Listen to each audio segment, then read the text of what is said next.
सबके प्रणाम। हम गायिका अंजलि रंजन सबके प्रणाम करतनी। एगो होली गाना सुनाया जातनी, अच्छा लगी तो लाइक सब्सक्राइब और कमेंट में बताएं जा कि गाना कैसा लागल।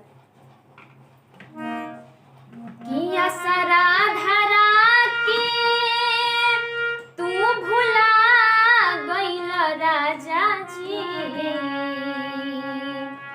किया सरा धरा के तू भुला गइल राजा जी, होलियों में घरे कहे ना अइल राजा जी, होलियों में घरे कहे।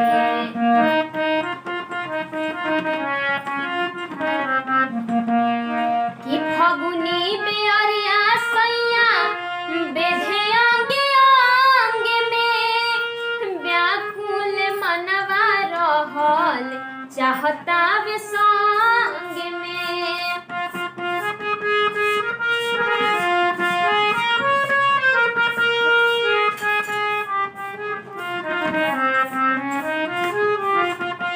कि फगुनी बेअरिया सैया बेधे अंगे अंगे में, व्याकुल मनवा रहल चाहता वे संग में।